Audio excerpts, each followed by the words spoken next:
Assalamualaikum warahmatullahi ta'ala wabarakatuh. Innal hamdalillah nahmaduhu wa nasta'inuhu wa nastaghfiruhu wa nastahdihi wa na'udzu billahi min shururi anfusina wa min sayyiati a'malina.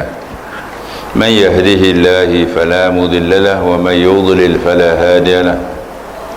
Asyhadu an la ilaha illallah wahdahu la syarika lahu wa asyhadu anna sayyidana Muhammad abduhu wa rasuluh.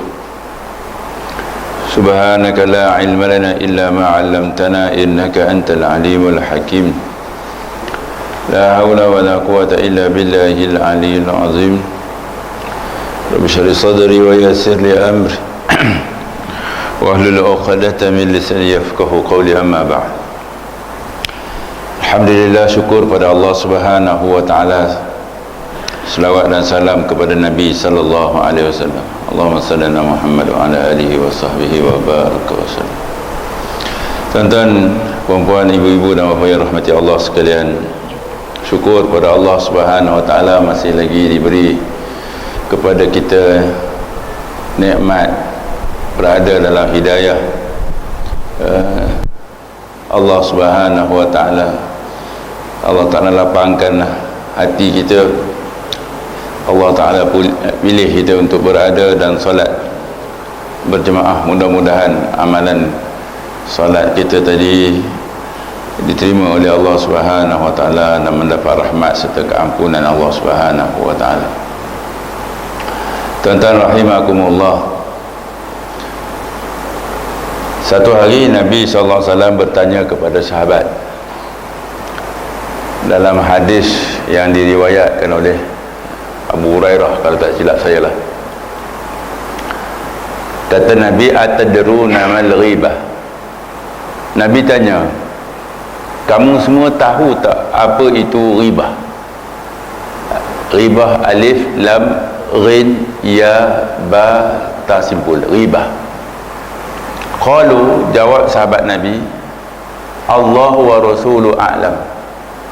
Allah dan Rasul saja yang tahu apa itu ghibah. Qala, jawab Nabi SAW. Ni cara Nabi mengajar dengan bertanya dahulu, metod.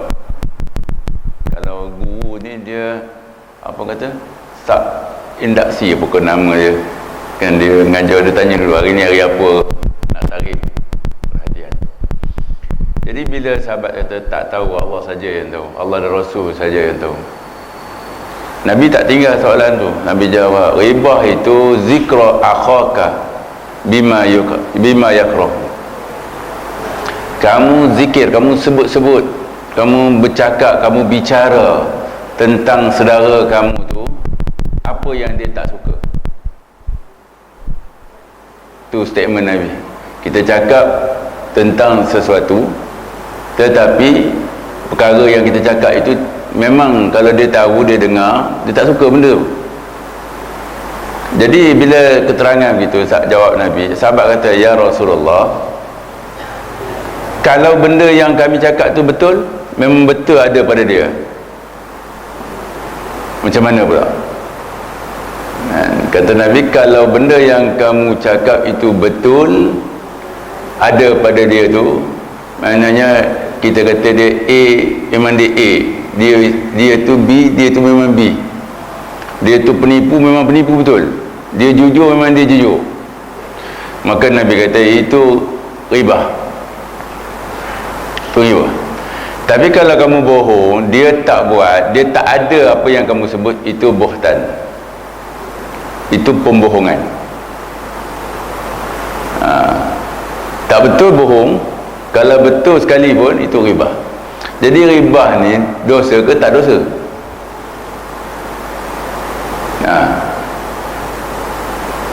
Nak tahu asal usulnya, tuan-tuan rahimakumullah, kalau kita baca dalam hadis ataupun kitab-kitab sini, belajar terima tasawuf kat sini. Tasawuf dalam maknanya ilmu tasawuf ni, setengah orang dia kata ilmu tasawuf ni sesat, tapi bila tanya belajar ada akhlak, belajar akhlak tu tasawuf lah, nama aja beza. Macam ilmu hisab, dulu ilmu hisab, sekarang matematik. kan, 1, 2, 3 tu angka kan. Tak apalah, itu apa, nama. Jadi asas kepada ilmu apa, ilmu tasawuf ni daripada hadis Jibril. Kita orang yang mengaji ni, yang membuat persiapan, menyiapkan diri untuk belajar, kena tahu hadis. Bila sebut hadis Jibril ni, hadis apa? Hadis dialog Sayyidina Jibril dengan Rasulullah SAW. Dia ada 2 peranan hari tu.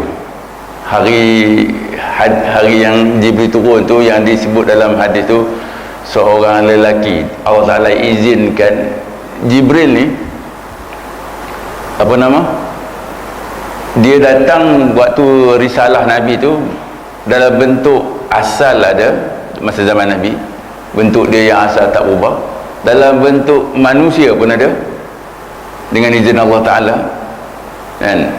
Dan yang pernah lihat Jibril ni Nabi yang ori, secara ori dan original Jibril tu macam mana, dan dalam keadaan penjelmaan yang disebut dalam hadis Jibril ni, dia seorang lelaki yang sahabat-sahabat pun tak pernah tengok siapa dia ni. Dan jadi bila Jibril tanya mal iman, kan ada tu, apa dia iman? Nabi jawab depan sahabat, iman tu sekian. Dia jawab apa? Sadaqta.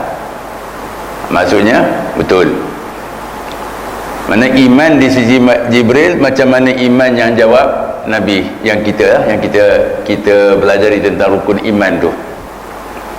Mal Islam, Nabi pun jawab antashhadu an la ilaha illallah sampai habis. Itu jugalah yang dipegang oleh Jibril. Sebab apa? Jibril kata sadaqta, betul. Mana betul lah apa yang ada pada Jibril, itulah yang Nabi sebut. Maksudnya iman dan Islam malaikat sama dengan kita. Dia punya ilmu tentang iman, ilmu tentang Islam tu sama. Bila sampai tentang ihsan, mal ihsan, Nabi jawab ihsan ni akhlak lah, ataupun ihsan tu juga tasawuf. Apa dia?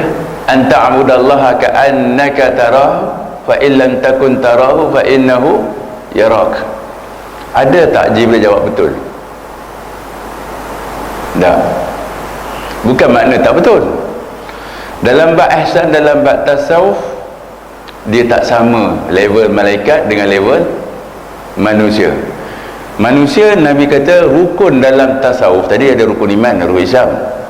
So ilmu yang kita kena belajar ni 3: ilmu iman, ilmu Islam, ilmu tasawuf, ilmu akhlak.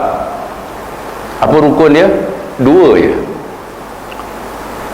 Disimpulkan oleh ulama dalam hadis ni, kalau kita baca dalam hadis yang apa yang ulama sebut, ka'annaka tarahu. Nabi kata dalam bab ini kamu seolah-olah musyahadah. Musyahadah apa? Melihat Tuhan. Manusia yang Allah Ta'ala cipta ni, siapa yang pernah tengok Tuhan? Bil'ain kan? Ini khilaf ulama. Bila sebut khilaf, kita akui benda tu berlaku khilaf. Musyahadah artinya pertama, rukun dia dengan menyaksikan Allah Subhanahu Wa Taala, seolah-olah begitu, melihat Allah Taala. Yang kedua, kalau kamu tak dapat lihat, fa innahu yara, kita merasakan dilihat. Merasa dilihat tu maksudnya merasa diawasi. Dalam istilah ni dipanggil muraqabah. So tasawuf ni rukunnya 2, musyahadah dan muraqabah. Untuk pergi kepada 2 tu, itu yang ada dibuat silibus. Silibus ni maksudnya buku-buku yang disebut tazkiyatun nafas, membersihkan jiwa dan membersihkan hati. So tuan-tuan rahimakumullah, bila kita lihat bab hati, masuk bab hati ni, yang benda yang kena jaga tentang hati tu ialah kemurnian dia. Apa yang merosakkan hati, yang meracunkan hati ni, 5 kata ulama. Apa dia? Yang pertama yang memberi implikasi dan pengaruh kepada hati, perkataan sia-sia. Perkataan yang tak sia-sia apa dia? Zikrullah. Sebab itu zikir menenangkan hati. Orang boleh berfikir, menghasilkan buah fikiran yang baik sebab hati dia tenang. Kalau ni nak periksa, anak-anak nak periksa, sebab apa kita suruh dia tenang? Jangan apa? Jangan gelabah. Bila hati tenang, pemikiran pun baik. Kan? Jadi dengan cara apa nak tenang? Zikrullah. Okey, lawan kepada perkataan baik, perkataan sia-sia. Perkataan sia-sia tu apa? Ni hadis yang tentang ribah. Ribah ni dia banyaklah topik daripada perkataan sia-sia. Ribah, apa lagi, mengumpat, banyak lagi perkataan yang bohong, kan? Kalau istilah mengunjing ni apa dia? Bahasa lama mengunjing, bahasa modernnya apa? Ngejek. Ngejek tu. Kalau Jawi ni sila-sila baca anjing pasal alif nun jim yanga tu kan, anjing ke unjing, mengunjing. Jadi bila Nabi kata begitu, sahabat tanya, kalau benda betul pun macam mana? Benda betul pun riba. Jadi kita jadi confused. Dalam syariat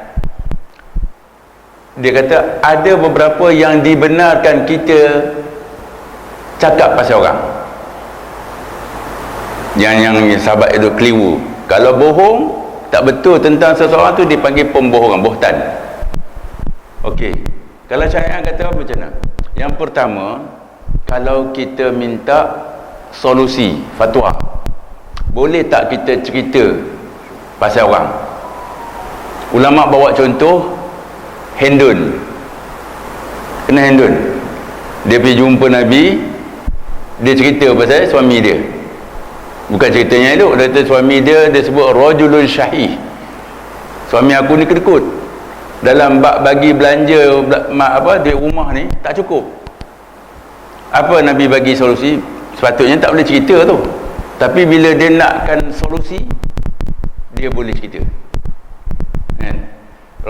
Rasulullah kata, khuz ma yakfik wa waladik. Kalau begitu, Sufyan tak ada tu. Maksudnya masa dia bertemu tu dengan Nabi, lelaki dia tak ada. Maknanya dia cerita belakang, macam cerita belakang suami dia lah, mengadu hal kat Nabi. Jadi nak mengadu ni, nak cerita ni, biarlah orang yang boleh bagi solusi. Jangan cerita dengan dalam grup WhatsApp. Grup WhatsApp tak jadi solusi. Kalau ada pun orang yang tak patut tahu jadi tahu. Jadi PM, siapa yang tak PM? Mufti, timbalan mufti, tok guru yang ada autoriti ilmu dia. Satu lagi ada autoriti untuk bertindak, macam balai polis cerita. Boleh tak? Boleh, pasal keselamatan. Maka benda yang betul tu boleh. Syariat kata yang tu walaupun disebut riba, kerana riba ini tuan-tuan, Quran sebut dalam apa pun lidah kita ni, dia mula daripada mana? Daripada hati. Kata sahabat, qalbul mu'min, hati seorang mukmin itu amamul lisani, dia duduk kat depan lidah. Maknanya tadabbur dulu baru cakap, fikir dulu baru cakap. Itu hati orang beriman, dia hati dulu baru lidah. Qalbul munafik, hati orang munafik ni, qalbuhu wara'a lisani, hati dia duduk belakang lidah, dia cakap dulu, tak fikir. Kita yang mana satu? Itu yang kata ulama, fikir dulu sebelum cakap. Kan? Bila nak marah sangat, itu yang lepas. Kan? Tambah ada pula unsur-unsur kiri kanan yang provok. Kan? Dengan zahir dan batin. Yang syaitan yang batin tu duk cucuk lah sekali. Kan? Ada satu pasangan suami ni, taman kita ni dekat sini, main jumpa. Ustaz, saya lepas kuliah Isyak Maghrib minta. Tu kadang-kadang manusia ni tuan-tuan, dia ingat ustaz ni ada power. Power yang maksudnya boleh menghalalkan benda yang dia dah buat. Kata, saya dah ceraikan isteri saya siang tadi. Kata, pasal apa jadi cerai? Tak boleh kontrol. Ceritanya banyak lah, provok apa semua, pam lepas. Panggil lah keluarga belah isteri, ada kat rumah sekarang ni. Saya dah rujuk balik dah ni, nak buat macam mana. Ada lepas. Satu dah kena pakai. Lepas tu pergi dah berjawab agama esok. Dia nak seolah saya tahu, okey tak apa, dah rujuk kan, okey baik. No, itu pandangan ustaz. Pandangan undang-undangnya kena tulis lah, kena rekod, kena dokumentasikan dalam sistem. Dah pakai satu. Malu lah ustaz. Memang malu kalau nak pergi nanti. Orang tahu, daripada tak tahu, lorong tu semua tahu. Jadi sebab masa tu hati kita dah tak fikir, mulut cakap dulu. Sebab tu dalam bab ribah ni, yang kedua yang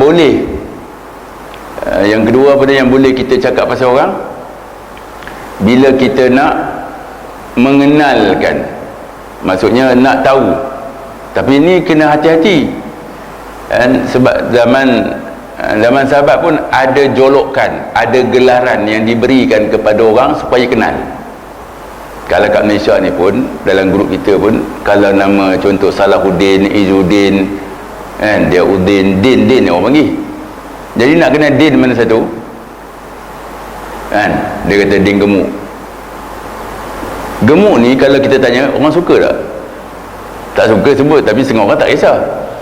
Dia kalau apa yang Nabi sebut tadi dalam bab ribah yang tak disuka, kita nak kenal mana rumah yang ni, Din mana, sini ada ramai Din, ada 5 Din. Din nasi lemak, Din gemuk, Din kurus, Din Bilal.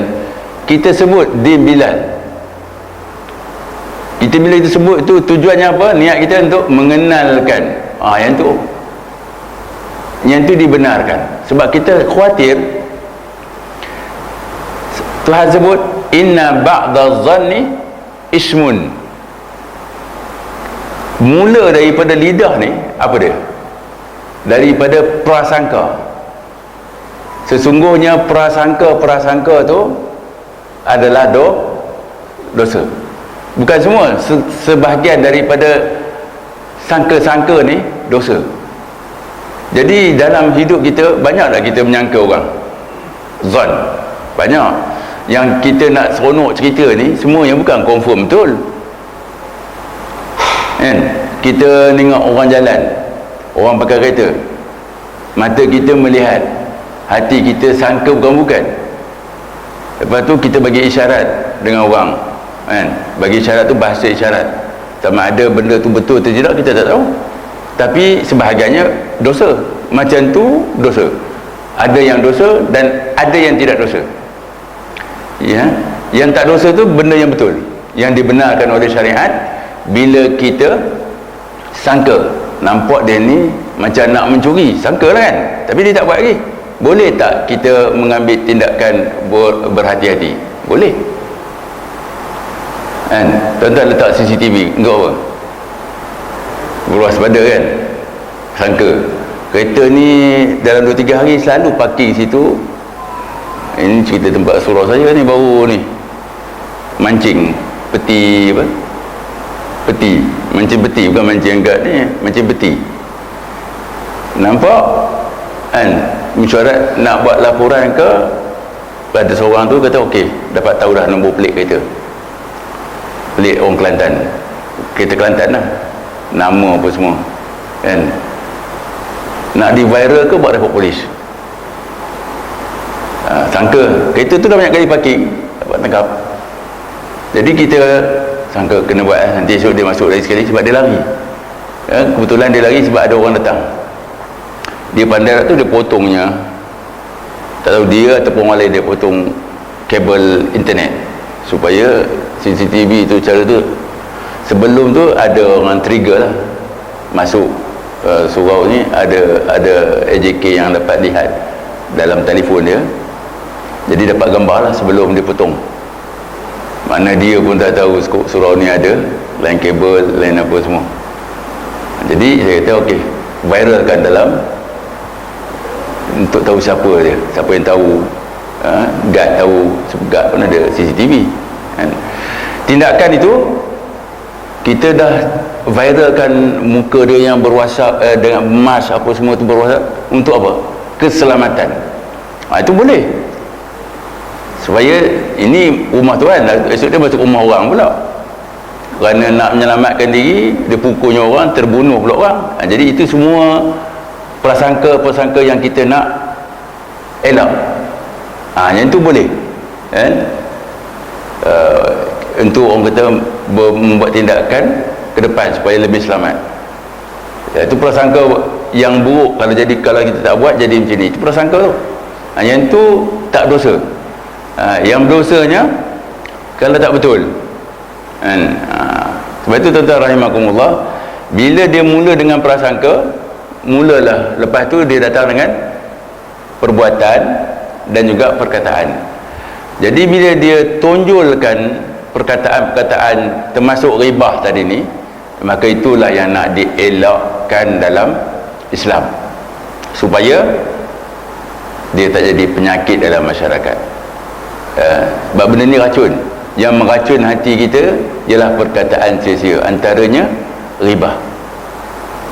Jadi yang diboleh yang ni, sebab tuan-tuan bersembang ni, kalau kita nak bersembang dengan orang, yang paling seronok cerita apa? Topik orang, topik sendiri tak cerita kan? Buka lah topik orang, sejam pun kita sanggup belanja orang minum, teman kita. Tapi hati-hati, setiap perkataan itu akan ditulis dan dihisap nanti kan? Ribah tu kalau betul ribah juga, kalau tak betul pembohongan. Maka janganlah cakap, jangan pergi sampai pada mengumpat, jangan sampai memprovokasi untuk tujuan yang tak elok kan? Jadi hati-hati dalam bab ini. Nabi SAW mengingatkan tentang bahayanya lisan, kerana akan dibentang. Kan kita baca bab hadis Nabi SAW ni dibentang. Yang Sayyidatina Aisyah radhiyallahu anha ni, dia kata, bukankah, sebab dia bila Nabi seterang, dia respon. Aisyah ni isteri Nabi yang kata yang cerdik. Isteri Nabi ada berapa? Ramai kan? Aisyah nombor apa? Isteri nombor? Kenal Nabi tapi tak kenal isteri Nabi. Aisyah isteri nombor? Semua kata dua. Nombor 3. Yang pertama Khadijah, yang kedua Saudah, yang ketiga Aisyah. Kemudian ada Hafs, ada anak Saidina Umar, ada anak Saidina Abu Bakar, Aisyah, Umar. Kemudian Zainab ada 2 orang, isteri kepada anak angkat dia, anak siapa? Zaid. Kemudian ada Ramlah, ada Sofiyah, ramai isteri Nabi. Ada kisah-kisah Nabi bukannya nak kahwin tu, perintah Allah Ta'ala, perintah Allah Subhanahu Wa Ta'ala. Tuan-tuan rahimakumullah, ada kisah Aisyah kata apa? Dia risau bila cerita pasal hisab, benda yang akan berlaku di akhirat tu, benda betul. Jadi bila Nabi kata kamu nak hisab macam mana, maksudnya kita ni akan dihisab secara macam mana? Kalau Nabi kata dalam hadis tu, kalau siapa yang dihisab secara detail, audit betul, halaka, kata Nabi, dia orang tu binasa dia. Takut Aisyah kata, bukankah Allah Ta'ala sebut dalam Quran, dia macam apa yang dia faham dengan Nabi sebut ni macam kontra. Isteri kalau tak faham dengan pandangan kita suami, dia akan sebut tak? Kalau dia tak sebut, maknanya dia pun tak pasti. Tapi Aisyah dia ada ilmu. Faman utiya kitabahu biyamini, ini Quran. Kan? Siapa yang diberi kitab amalan besok dengan tangan kanan, kata Aisyah, ini Quran kata, maka hisab dia nanti yasira, fa yuhasibu hisaban yasir. Macam mana pula yang abang kata kena teruk? Maksudnya kena audit satu-satu. Yasir, mudah. Mudah pada Aisyah ni maksudnya tak cara langsung. Bukan tak cara dia, kalau duit tu okey, dapat banyak ni, belanja mana, itu je. Dia tak cara dari mana dapat, apa dia buat.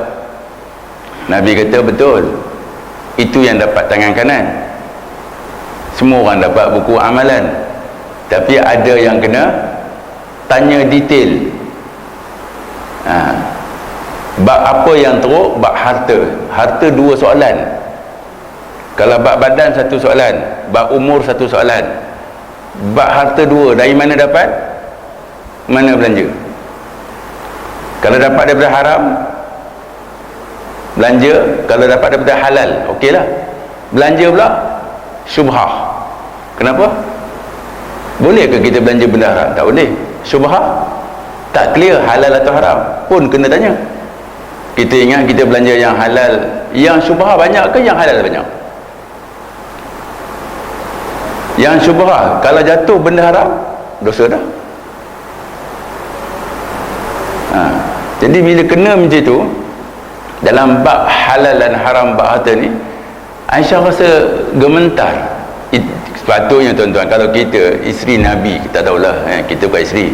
Kalau kita isteri ulama ke, isteri MB ke, isteri orang besar-besar, kita rasa senang lah hidup. Senang lah hidup. Dah apa-apa boleh kabel kita Nabi. Tapi dia tak. Dia rasa esok aku pun kena hisap. Nanya aku. Walaupun suami aku ni Nabi. Kerisauan tentang akhirat itu menguasai diri isteri-isteri Nabi. Itu contoh akhlak isteri-isteri yang nak ikut isteri-isteri Nabi lah. Kan? Jadi dia rasa risau, dia tanya, bukan begitu ya Aisyah? Nabi betulkan, bukan kerisauan macam tu. Ya. Yang kena hisap, yang kata halaka binasa dia tu, bila Allah Ta'ala audit betul-betul. Dia audit tu bukannya harta. Kalau bab ibadah kita, kalau kan ada 4 soalan tu, dia tanya tentang diri kita, masa kita. Kalau masa kita semayang 70 tahun semayang semua, sukalah kita, dia cek gitu je. Puasa kita, zakat kita, haji kita. Kalau dia pergi detail, semayang subuh tadi katanya, dia cek kita punya Fatihah macam mana, detail tak, betul tak kita punya Fatihah, betul tak kita punya takbir, niat, betul tak kita punya khusyuk tak kita sampai sudah. Oh, kalau dia cek semua, binasa tak kita? Itu yang Nabi kata, kalau siapa yang kena macam tu, binasa tu maksud Nabi, tak ada can masuk syurga. Maksudnya dia semayang, dia orang yang beramal, tapi bila kena audit macam tu, tuan-tuan tahu kita ni uruskan syarikat lah, kata sekolah kan, benda baik, masjid kan, ada tak juru audit masjid ni? Ada satu masjid tu sampai tangguh mesyuarat kawasan Puchong ni, pasal jawatan kuasa yang ada tu kena taruh sungguh dengan jemaah pasal belanja ni, makan. Kata macam ni lah, sampai kepada Jaiz, kita hold dulu, nanti masuk balik mesyuarat 2 hari mesyuarat, pasal nak audit tak lepas, audit kena. Dia kata, cek tak belanja ni kenapa begini, kenapa buat keputusan belanja macam ni, siapa yang luluskan ni? Teruk. Itu baru satu masjid, satu surau. Kita sendiri yang dia audit nanti tak lepas, nanti binasa kata Nabi. Itu bab semayang, Fatihah tak betul kan? Kita nak yang macam mana? Allah tengok semayang je ke Allah nak cek semayang? Tengok semayang kan? Allah nak tengok umur kita ke nak cek setiap umur kita? Allah nak tengok Islam kita ke apa amalan Islam kita? Itu yang kata Quran kata, siapa yang dapat tangan kanan tu bertuah lah esok.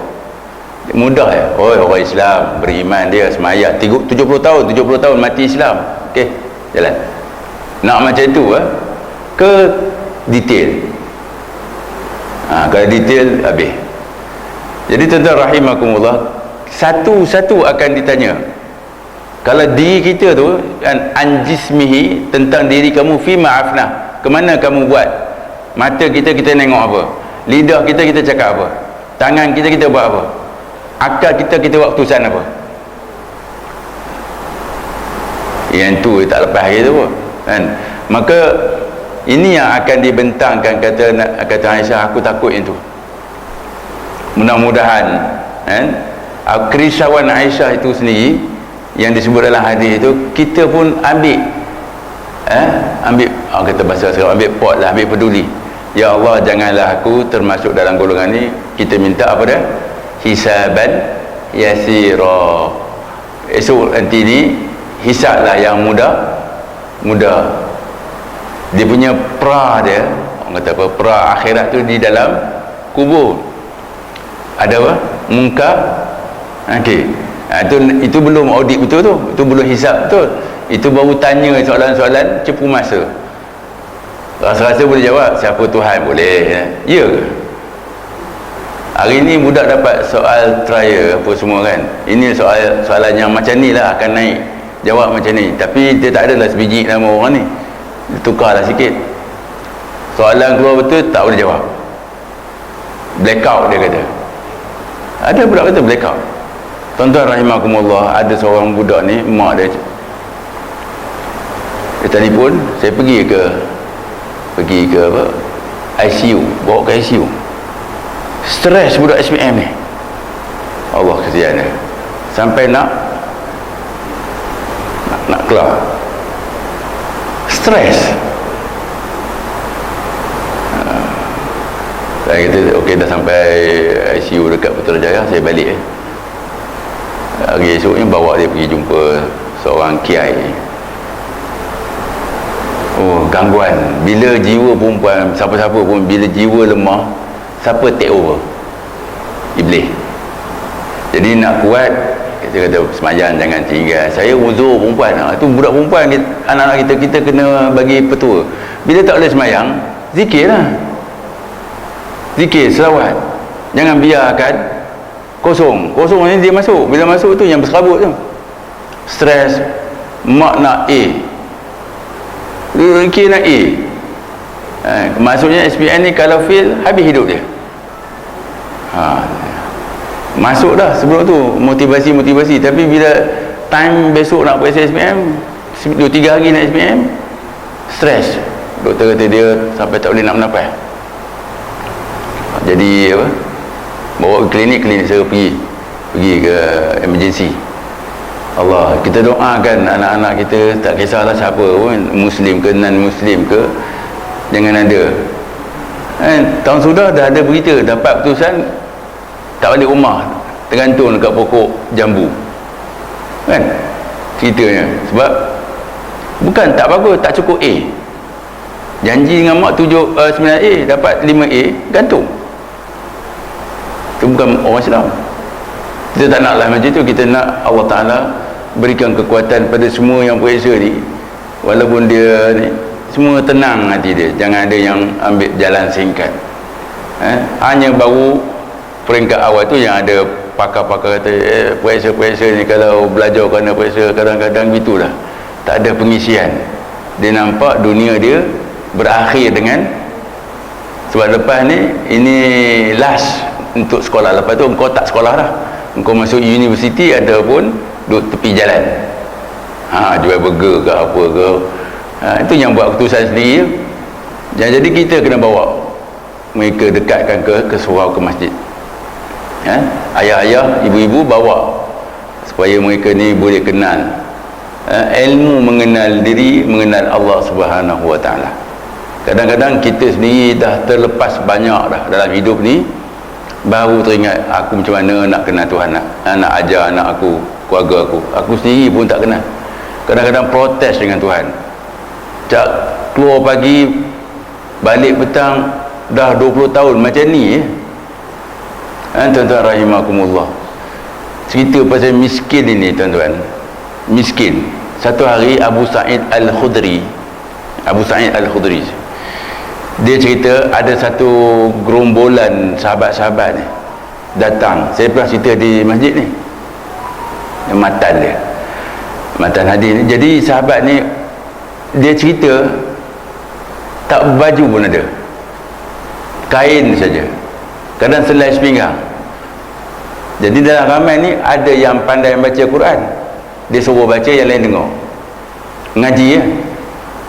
Kebetulan Nabi SAW, bukan kebetulan, Nabi memang masuk lah. Nabi masuk tengok yang baca Quran tu berhenti. Dalam hadis kata, jadi Nabi berhenti. Abu Sa'id kata, ni siapa? Dia ni orang-orang ni. Nabi pun duduk dengan dia. Bila Nabi duduk, Nabi cakap buat lengkungan, buat apa, buat bulatan lah, lengkung. Bukan lengkung makanan tu, apa, buat ni lah. Nabi boleh tengok seorang-seorang. Bila kalau duduk macam ni, ada sahabat yang duduk belakang orang. Kita kalau jemaah ramai-ramai ni, kebanyakan tak nak menunjuk nampakkan muka, duduk belakang apa, nyorok. Ada malu pasal tak baju. Jadi bila begitu, kata Abu Sa'id, aku tengok muka Nabi, aku tahu Nabi tak kenal mereka ni, melainkan aku je, Abu Sa'id. Kan? Nabi kata, kamu buat apa? Kami ni belajar Quran. Nak ceritanya, orang miskin tak ada halangan nak datang masjid, bukan halangan untuk belajar. Apa Nabi kata kepada mereka? Ini berita gembira untuk mereka, tuan-tuan. Ubashirukum, Nabi kata, aku nak bagi tahu berita gembira, Allah Ta'ala akan sempurnakan wajah kamu di akhirat, cahaya. Tak cukup kan tu? Tadkhulunal jannah, kamu semua ni masuk syurga.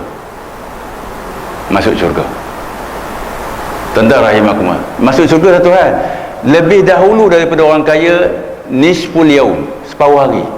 Zalika khamsatu mi'at sanah. Orang miskin masuk syurga 500 tahun lebih dulu daripada orang kaya.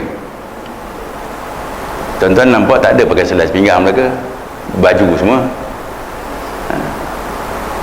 Nak tunjuknya, walaupun miskin itu bukan alasan tak pergi mengaji, bukan alasan tak main masjid. Orang yang susah macam mana pun main masjid mengaji, muka dia bercahaya nanti depan Allah Subhanahu Wa Taala. Tak ada alasan. Sebabkan tak ada ilmu ni dah jadi mengarut kat luar ni. Jadi tak tahu ada. Ikut lepas. Jadi ilmu tu yang akan pandu seseorang itu untuk hidup dia. Jadi tuan-tuan rahimakumullah, carilah ilmu di mana-mana. Cari, ada kesempatan hidup, cari ilmu. Mudah-mudahan Allah Ta'ala selamatkan kita dengan ilmu. Ilmu tu pun juga nama Allah Subhanahu. Allah tahu kita jahil. Jadi untuk ubat jahil itu ialah dengan ilmu. Kita musuh kita sebenarnya ialah apa yang kita tak tahu. Kata sampai Imam Ghazali, musuh kita ialah benda yang kita tak tahu. Orang kita dah tahu, dia tak jadi musuh, tak jadi masalah dalam, kita dah tahu dah perkara tu. Kita tahu miskin tu bukan musuh, sebab kita tahu jalan untuk hidup dengan miskin. Susah tu kita tak tahu, tak ada ilmu susah, sebab tu kita jadi musuh. Aku tak nak susah. Bila tahu tentang ilmu tentang susah, maka dia tahu dia akan hadap kesusahan itu. Dia tahu dia senang, dia tahu macam mana ilmu nak menjalani kesenangan. Wallahu ta'ala alam. Jadi tuan-tuan rahimakumullah, demikianlah hadis disebut oleh hadis Nabi SAW. Hadis tentang ni kadang-kadang kita disebut ni dhaif. Dhaif bukan makna tak boleh kita ambil, jangan palsu je. Kalau palsu kita tak boleh dengar pun, tak boleh sampai pun. Tapi kalau dhaif, dia masih lagi hadis yang boleh, kerana ada sedikit kecacatan pada perawi hadis itu sendiri. Wallahu ta'ala alam. Mudah-mudahan yang baik tu daripada Allah Subhanahu Wa Taala kita ambil manfaat, yang kurang baik, kurang lancar tu daripada kelemahan saya, dan mohon keampunan Allah Subhanahu Wa Taala. Aku qouli hadza wa astaghfirullah li wa lakum. Wassalamualaikum warahmatullahi taala wabarakatuh. Subhanakallahumma wa bihamdika asyhadu an la ilaha illa anta astaghfiruka wa atubu ilaik.